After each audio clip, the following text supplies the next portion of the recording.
Hey everybody, Scott Stevens here. Just wanted to give you a little bit of an update. We're coming up on the 8th of July. We've got a Monday with some rather fascinating weather beginning to set up. We'll start with the surface analysis, which goes back to about midday. In fact, maybe we can even refresh this in the moment that we've got waiting. But on this map, we are watching the eastern states, as we noticed in the last video, the very antithesis of summer. We were seeing a strongly meridional flow. We've got an arcing ridge of the western U.S., putting 90-degree temperatures up here along the Arctic coastline. Incredible. That has since gone, swept out to sea, and the flow has gone a little more zonal across northern Canada. But for now, we're seeing a stronger high pressure, the Bermuda high, the typical setup, and it does flow this way, beginning to establish itself off the southeastern U.S. coast. In doing so, we're going to see the tropics begin to wake up. Chantal is now a tropical storm and working through the Bahamas. It is expected to be picked up and will soak just the far southeastern coastline. But these rivers and creeks and streams are very, very wet.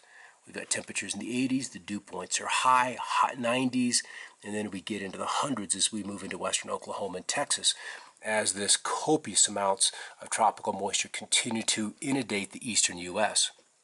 Out west, where I am, high pressure remains in place, the monsoon flow is in place.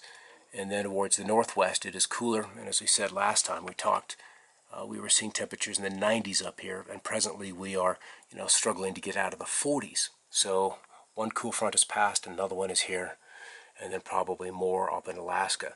Once we get south of this front, then in the northern prairies, the northwest territories, the Yukons, we've got 70 to 80s, and then maybe some 50s and 60s in some of the cooler spots.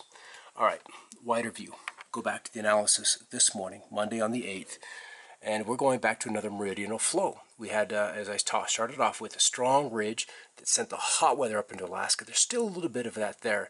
But as you can see, we have a little more of a typical summertime flow across the U.S.-Canadian border. And then there's this summertime high that extends all the way across the southern tier of the U.S. And now we're beginning to see this as Chantal, that tropical storm. We will see it begin to migrate eastward, puts it into the Bahamas, probably beginning to impact Miami, Homestead, northwards towards Cape Canaveral. This would be Tuesday morning. The high still largely remains in place, but we're honestly anticipating a re-amplification of this wintertime flow pattern in the middle of July. Here's Chantal, so unsettled weather and storminess across Florida. This is Wednesday morning. Strong, hot high pressure, very expansive from California back down to Arkansas, and now they're deep low beginning to work in off the panhandle of Alaska. Trough off the west coast, so cooler onshore flow into California. Hot high still anchored across the four corners southern plain states, but now we can begin to see the amplification taking shape as we get to Thursday the 11th. Under this ridge, temperatures will likely be in the hundreds from Midland, Del Rio, Texas, all the way along the Colorado Front Range till about Laramie, Wyoming. Hot high now begins to get nudged east into the southern plain states, and you can begin to see the meridional flow taking shape.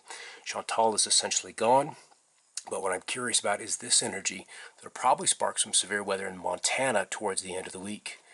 And now we have a little bit of a low that's beginning to disconnect from this trough, and as that settles in along the Gulf Coast, more rain. Lots more rain. So I would expect that we'll continue to see flooding in this area as precip totals over the last couple of weeks have exceeded 400 to 500, 600% across Kentucky, West Virginia, down into northern Mississippi, Alabama. So this is going to be some serious water coming ashore. It's hot, it's humid, and we have the dynamics with this storm to extract even more water out of it. Bullseye that's probably spurious just east of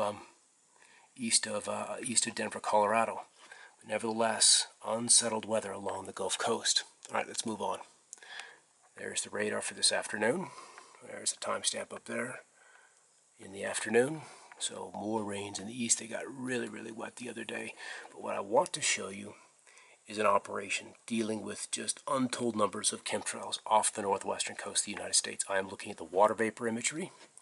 This is on the 8th. And that's just one shot. I want to come to this one because it's a little bit better, a little wider view. And we're going to start the animation, slow it down a touch. And where they like to engineer are where we see storms going through a very profound curling. You could see some trails up into here.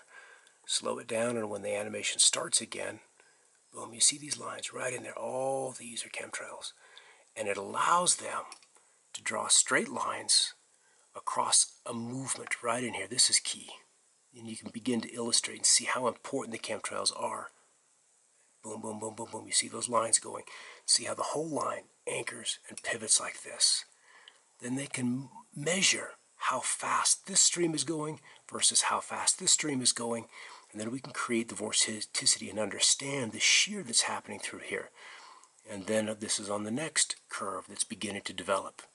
And that's still well off the Oregon coastline. And so this is what they really like to do. Start with the storm out in the Pacific and begin to massage it, to tweak it, to strengthen it, or to weaken it, to prevent it, or to create it into, well, whatever their agenda requires. All right. Chantal is off right in here. And there's a few trails, not lots, there's a few trails showing up on the outer periphery of this cloud shield. And then even a few more right in through here as we get off the coast of Maine. And you can see them extending way out into the drier air right in through there. So they're always engineering, and they tend to like high pressure zones. Big high pressure zones will provide them with the maximum impact, with under a big high, because you'd want to initiate a pulse or a storm with calm weather in place rather than trying to change the conditions of an already existing one.